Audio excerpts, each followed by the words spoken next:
আসসালামু আলাইকুম ওরহমতুল্লাহ। প্রিয় দর্শক, পবিত্র রমজান মাস, এটা ফজিলতের মাস, রহমতের মাস, মাগফিরাতের মাস। এই মাসে আমরা রোজাদার যারা রয়েছি, রোজা যারা রাখবো, আল্লাহকে একমাত্র রাজি খুশি করানোর জন্যই আমরা রোজা রাখব। এই রোজা রাখা অবস্থায় রমজান মাসে যে কাজগুলো করা যাবে না বা করা উচিত নয়, সেই কাজগুলো, সেই কথাগুলো, সেই বিষয়গুলো আজ আপনাদের সামনে তুলে ধরব। আশা করি ভিডিওটি শেষ পর্যন্ত দেখবেন ইনশাআল্লাহুল আজিজ। প্রিয় দর্শক, রমজান মাসে যা করণীয় নয়, রমাদান মাসের ফজিলত হাসিল করার জন্য এমন কিছু কাজ রয়েছে যা থেকে বিরত থাকা দরকার। সেগুলো আমি এখন আপনাদের সামনে উপস্থাপন করব। নাম্বার 1, রমজান মাসে বিলম্বে ইফতারি করা। প্রিয় দর্শক, রমজান মাসে আমরা কখনোই বিলম্বে, অযাচিত কোনো অকারণে আমরা কখনোই বিলম্বে ইফতার বা দেরিতে ইফতার করব না। সঠিক সময়ে আজান দেওয়ার সাথে সাথে ইনশাআল্লাহ আমরা খেজুর দিয়ে প্রথমে, এবং খেজুর না থাকলে পানি দিয়ে ইফতার করে নিব ইনশাআল্লাহ। নাম্বার 2, সঠিক টাইমে বা সঠিক সময়ে সেহরি না খাওয়া। সঠিক সময়ে সেহরি খাওয়াটা, এটা হচ্ছে রমজান মাসের সুন্নত। সেহরি খাওয়াটা রমজান মাসের সুন্নত।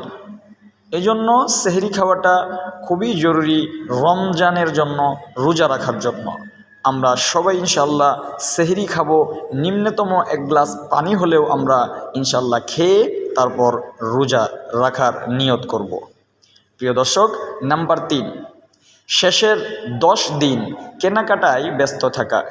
এই বিষয়টিতে একটু লক্ষ্য করলে দেখা যাবে যে আমাদের যে রমাদানের যে শেষ 10টা দিন রয়েছে, সেই 10টা দিনের মধ্যে আমরা প্রত্যেকেই কেনাকাটায় ব্যস্ত থাকি। এর মধ্যে অনেকেরই রোজা হালকা হয়ে যায় এবং সে অনেক কষ্ট পেয়ে থাকে, এবং অতিশেষে প্রায় অনেক মুসলমান ভাই বোনেরাই আছে যে রোজাটা ভেঙে ফেলে। এই কারণে বিশেষ করে শেষের 10 দিন আমরা কেনাকাটায় ব্যস্ত থাকব না। কেনাকাটা আমরা আগে থেকেই করে রাখবো ইনশাআল্লাহুল আজিজ। প্রিয় দর্শক, নাম্বার 4 যে বিষয়টি হচ্ছে, সেটি হচ্ছে মিথ্যা কথা বলা ও অন্যান্য পাপ কাজ করা। প্রিয় দর্শক, আমরা রোজা রাখা অবস্থায় সর্বপ্রকার মিথ্যা কথা বলা থেকে বিরত থাকব, এবং অন্যান্য যে পাপ কাজ রয়েছে, যত প্রকার গুনাহের কাজ রয়েছে, যত প্রকার গুমরাহির কাজ রয়েছে, সকল প্রকার গুমরাহির কাজ থেকে আমরা বিরত থাকার চেষ্টা করব ইনশাআল্লাহুল আজিজ। প্রিয় দর্শক, নাম্বার 5 যে বিষয়টি হচ্ছে, সেটি হচ্ছে অপচয় ও অপব্যয় করা। এই রমাদান মাসে আমাদের সব কিছুর মধ্যে আল্লাহ তাআলা রহমত এবং বরকত দান করে থাকেন। এই রহমত এবং বরকত থেকে আমরা কোনো কিছুই অপচয় করব না এবং অপব্যয় করব না। যেখানে যতটুকু দরকার আমরা ওইখানে অতটুকুই ব্যবহার করব, ওইখানে অতটুকুই অপচয় করব ইনশাআল্লাহ, অপচয় করব না ইনশাআল্লাহুল আজিজ। প্রিয় দর্শক, এরপরেই যে বিষয়টি হলো, সেটি হচ্ছে কোরআন তেলাওয়াতের হক আদায় না করে কোরআন খতম করা। কোরআন তেলাওয়াতের হক বলতে আমরা বুঝি কোরআন শরীফ সহি শুদ্ধ করে তেলাওয়াত করা এবং কোরআন মাজিদ বুঝে শুনে তারপর তেলাওয়াত করা। এইটাই হচ্ছে কোরআনের হক আদায় করে তারপর তেলাওয়াত করা। আমরা অনেক মুসলমান ভাই বোন রয়েছি যারা কোরআন সহি শুদ্ধ করে পড়তে পারি না, এবং কোরআন যে আয়াতটি আমি পড়ছি, যে অক্ষরটি আমি পড়ছি, এই অক্ষরটির উচ্চারণ কি, এই অক্ষরটির আবিধানিক অর্থ কি, সেটিও আমি জানি না। আমরা প্রত্যেকেই ইনশাআল্লাহ কোরআন তেলাওয়াত করব এর হক আদায় করে এই রমজান অবস্থায় এবং রমজান ছাড়াও ইনশাআল্লাহুল আজিজ।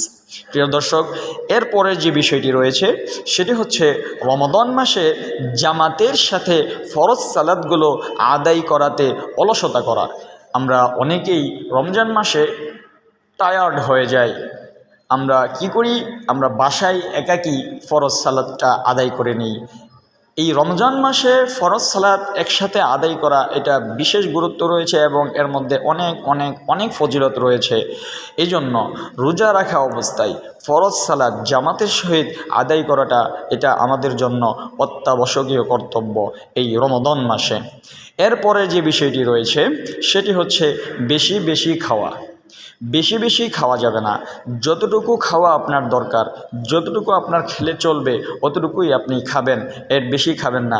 বেশি খেলে আপনার সমস্যা হতে পারে, আপনার অসুস্থ হয়ে যেতে পারেন, আপনার বিভিন্ন প্রকারের আপনার প্রবলেম বা সমস্যা হতে পারে। এজন্য আমরা যতটুকু দরকার অতটুকুই খাবো ইনশাআল্লাহ। এরপরের যে বিষয়টি রয়েছে সেটি হচ্ছে রিয়া বা লোক দেখানো ইবাদত করা। রিয়া বা লোক দেখানো ইবাদত করা। প্রিয় দর্শক, আমরা রোজার মাসে রোজা রাখছি একমাত্র আল্লাহকে রাজি খুশি করানোর জন্য। এর মধ্যে যত প্রকার ইবাদত হবে এই রমজান থেকে শুরু করে, এই রোজা থেকে শুরু করে সকল প্রকার ইবাদত একমাত্র হবে আমার রবকে, আমার আল্লাহকে, আমার প্রভুকে রাজি খুশি করানোর জন্য। আমরা কখনোই কোনো মানুষকে অথবা কাউকে দেখিয়ে ইবাদত করব না বা রোজা রাখবো না ইনশাআল্লাহিল আজিজ। প্রিয় দর্শক, এরপরের যে বিষয়টি রয়েছে সেটি হচ্ছে বেশি বেশি ঘুমানো। আমরা অনেকেই করি যে রোজা রাখার পর আমরা ঘুমিয়ে পড়ি বা আমরা ঘুমিয়ে থাকি, ঘুম আসে না তারপরেও শুয়ে থাকি। এই বিষয়টিতে হয় কি, আপনার রোজাটা হালকা হয়ে যায়, আপনার রোজাটা নরম হয়ে যায়। এই বিষয়টিতে রোজার অনেকটা প্রবলেম হয়ে যায়। আসলে আমরা তো রোজা রেখেছি আল্লাহকে রাজি খুশি করানোর জন্য, আল্লাহর ইচ্ছায়, আমাদের ইচ্ছায়, আল্লাহর উদ্দেশ্যে আমরা রোজা রেখেছি। আমরা তো ঘুমানোর জন্য, রেস্ট নেওয়ার জন্য রোজাটা রাখিনি। এজন্য অবশ্যই যেহেতু আমি আল্লাহকে রাজি খুশি করানোর জন্য রোজাটা রেখেছি, সো আমি বেশি বেশি ঘুমাবো না, আমরা এই মাসে রোজা রাখা অবস্থায় বেশি বেশি আমল করার চেষ্টা করব ইনশাআল্লাহিল আজিজ। প্রিয় দর্শক, এরপরের যে বিষয়টি হচ্ছে সেটি হচ্ছে সংকট তৈরি করা জিনিসপত্রের দাম বৃদ্ধির জন্য। এই বিষয়টি হচ্ছে আমাদের পরিবারের মধ্যে এই রমজান মাসের শেষের দিকে একটি ঝুট ঝামেলা হয়ে যায়, অথবা পুরো রমজান মাস জুড়েই একটি ঝুট ঝামেলা থেকে যায় আমাদের পরিবারের মধ্যে, যে জিনিসপত্রের অনেক দাম বৃদ্ধি পেয়ে যায়। এজন্য ওই সংকটগুলো আমাদের তৈরি করতে সক্ষম আমরা হই না, আমাদের অনেকেরই প্রবলেম হয়ে যায়। এই বিষয়টির দিকে আমাদের লক্ষ্য রাখতে হবে যে আমাদের যতটুকু দাম বৃদ্ধি পাবে অতটুকুই আমরা আমাদের সামর্থ্য অনুযায়ী কেনাকাটা করে তারপর সংসার চালাবো ইনশাআল্লাহিল আজিজ। প্রিয় দর্শক, এরপরের যে বিষয়টি হচ্ছে সেটি হচ্ছে অশ্লীল ছবি, নাটক দেখা, সিনেমা দেখা।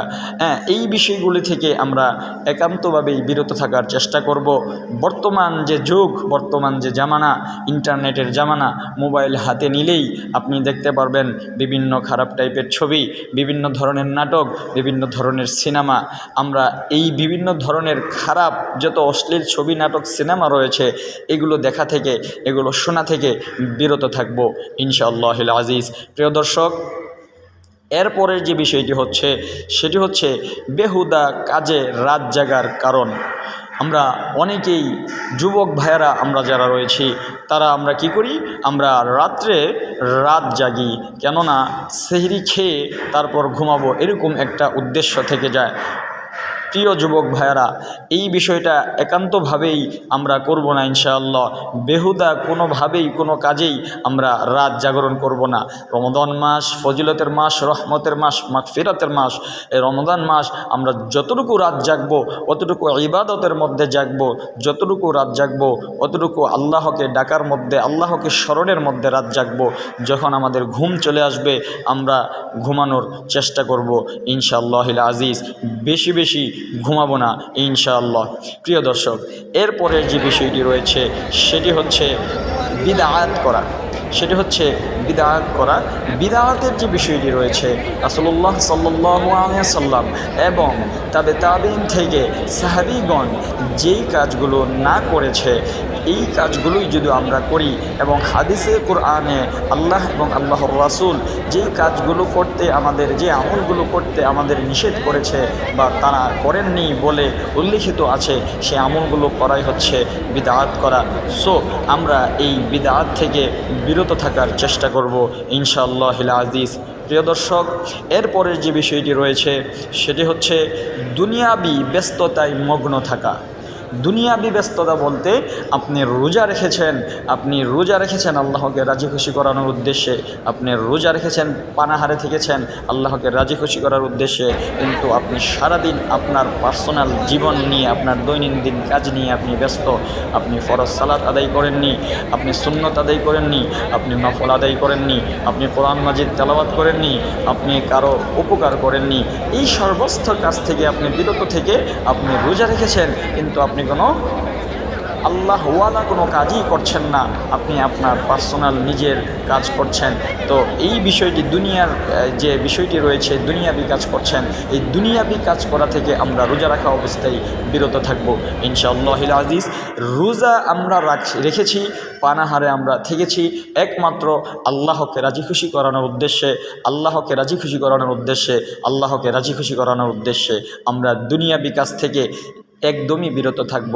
প্রিয় দর্শক, এই যে বিষয়গুলো আপনাদের সামনে তুলে ধরলাম, এই বিষয়গুলো রোজা রাখা অবস্থায় যদি আমরা না করতে পারি বা না করি, তাহলে অবশ্যই আমাদের রোজা আল্লাহ তাআলার কাছে প্রিয় হবে এবং আল্লাহ তাআলার কাছে গ্রহণযোগ্য হবে। প্রিয় দর্শক, আল্লাহ তাআলা বলেন, নিশ্চয়ই রোজাদারকারীকে আমি জাহান্নাম থেকে 70,000 বছরের মাইল দূরে তাকে রেখে আসি। একটি রোজার জন্য জাহান্নাম থেকে 70,000 বছরের মাইল দূরে আপনি থাকবেন, আল্লাহ তাআলা আপনাকে রেখে দেবে। তাহলে 30টি রোজার জন্য জাহান্নাম থেকে কত লোক দূরে থাকবে, কত দূরে থাকবে। ইনশাআল্লাহ প্রিয় দর্শক, এই রমজান মাসে আমরা প্রত্যেকেই আল্লাহকে রাজি খুশি করানোর উদ্দেশ্যে রোজা রাখব এবং বেশি বেশি আমল করার চেষ্টা করব। যেই কথাগুলো বললাম এবং আপনারা শুনলেন, প্রথমে আমাকে এবং পরে আপনাদেরকে, আমাদের সকলকে এই কথাগুলোর উপর আমল করার তৌফিক দান করুক। প্রিয় দর্শক, আপনারা সকলেই ভালো থাকবেন, সুস্থ থাকবেন। আপনাদের কোনো মতামত থাকলে আমাদের কমেন্ট বক্সে জানিয়ে দিবেন, ভিডিওটি লাইক করে দিবেন এবং শেয়ার করে দিবেন। আসসালামু আলাইকুম ওয়া রাহমাতুল্লাহি ওয়া বারাকাতুহু।